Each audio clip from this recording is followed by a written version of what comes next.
সকলকে ওয়েলকাম। আজকে আমাদের ভিডিওর মূল যে বিষয় তা হলো multi level list in MS word 2007। তো প্রথমে আমাদের জানতে হবে যে মাল্টি লেভেল লিস্ট মানে কি।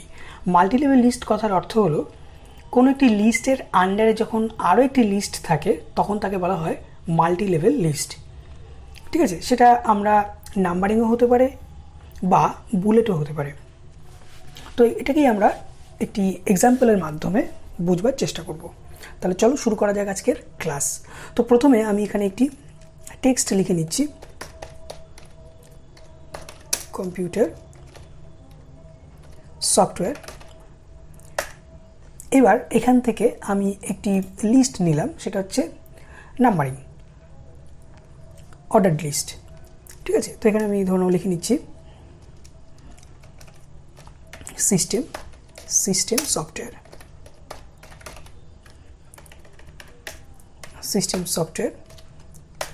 তারপর ধরুন লিখলাম অ্যাপ্লিকেশন সফটওয়্যার, তারপরে 3 নম্বর লিখলাম ইউটিলিটি সফটওয়্যার।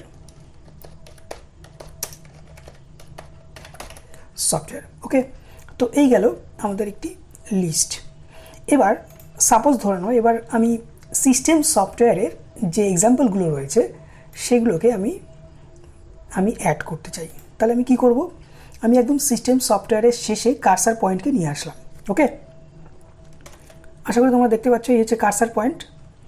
এবার আমি একবার এন্টার প্রেস করবার সঙ্গে সঙ্গে এখানে 2 নাম্বার যে অপশানটা ছিল সেটা নিচে শিফট হয়ে গিয়ে 2 নাম্বার যে অপশানটা সেটা এখানে ব্ল্যাঙ্ক হয়ে গেল।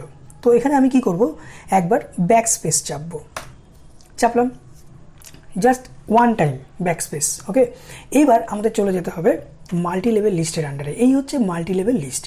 তো মাল্টি লেভেল লিস্ট অপশানটি আছে কোথায় সেটা আগে বলি। সেটা আছে হলো হোম রিবনের আন্ডারে প্যারাগ্রাফ যে কমান্ড গ্রুপ, এই হচ্ছে প্যারাগ্রাফ কমান্ড গ্রুপ।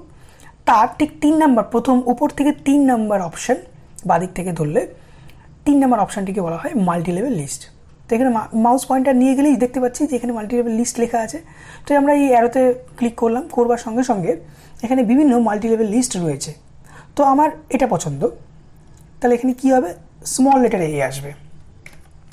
তো এখানে আমি সিস্টেম সফটওয়্যারের যে নামগুলো রয়েছে সেগুলো আমি দিচ্ছি। সাপোজ ধরুন নাম দিলাম Linux, LINUX, Linux. Enter press করলাম। এবার ধরুন নাম দিলাম উইন্ডোজ, তারপরে এন্টার প্রেস করলাম ইউনিক্স, UNIX, ইউনিক্স। ঠিক আছে, তো এবার ধরো নাও আমি বাইরে আসবো, তার জন্য 2 নম্বর অপশানে আসলাম। 2 নম্বর অপশানে কি আছে, অ্যাপ্লিকেশন সফটওয়্যার। একই রকমভাবে অ্যাপ্লিকেশন সফটওয়্যারের আমি যে এক্সাম্পলগুলো সেগুলোকে আমি অ্যাড করতে চাই। তার জন্য কি করলাম, লাস্টে মাউস পয়েন্টারকে নিয়ে আসলাম, এই যে মাউস পয়েন্টার, তারপরে আমি একবার এন্টার প্রেস করব, তারপরে একবার ব্যাক স্পেস। ওকে, কিবোর্ডে ব্যাক স্পেস প্রেস করব। তারপর আমরা চলে যাব, সাপোজ ধরো আমার এবার আমি বুলেট ইউজ করতে চাই। তো এখানে দেখতেই পাচ্ছ এই বুলেট অপশানগুলো অ্যাড হবে। তো বুলেট অপশানে আমি ক্লিক করলাম, সেই অপশানে এবার এখান থেকে অ্যাপ্লিকেশন যে সফটওয়্যারগুলো সেগুলো নাম দিচ্ছি। সাপোজ ধরে নাও নাম দিলাম MS ওয়ার্ড, MS এক্সেল বা MS পেইন্ট। ঠিক আছে, তো এগুলো হলো অ্যাপ্লিকেশন সফটওয়্যার। বুঝতেই পারছো যে এগুলো প্রত্যেকটি যে আমরা যে অপশানগুলো লিখছি সে সবই কিন্তু কোনো একটি অপশানের আন্ডারে, অর্থাৎ লিস্টের আন্ডারে কিন্তু আরও লিস্ট তৈরি হচ্ছে। অর্থাৎ লিস্টের আন্ডারে লিস্ট যখনই তৈরি হবে তখন তাকে আমরা বলবো মাল্টি লেভেল লিস্ট। তো 3 নাম্বারটা আমরা একই রকমভাবে করবো, ইউটিলিটি সফটওয়্যার। এন্টার প্রেস করলাম, এখানে 4 চলে আসলো, ব্যাক স্পেস চাপবো, তারপরে আমরা চলে যাবো মাল্টি লেভেল লিস্টে। তারপর ধরুন সাপোজ আমি এই অপশানটাকে আমি চাই, তো এখানে গিয়ে আমি ধরুন লিখলাম অ্যান্টিভাইরাস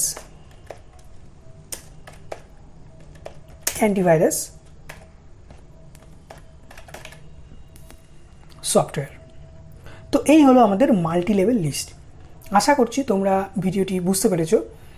ভিডিওটি ভালো লাগলে অবশ্যই একটি লাইক, শেয়ার এবং সাবস্ক্রাইব করে দিও, এবং যে সমস্ত বন্ধুরা আমাদের চ্যানেলে প্রথমবার ভিজিট করছো তারা অবশ্যই চ্যানেলটিকে সাবস্ক্রাইব করে রাখো। এছাড়াও আমাদের প্রতিটি ভিডিওর ডেসক্রিপশনে আরও বিভিন্ন টিউটোরিয়াল ভিডিওগুলো রয়েছে, সেগুলো তোমরা চেক করতে পারো। ধন্যবাদ।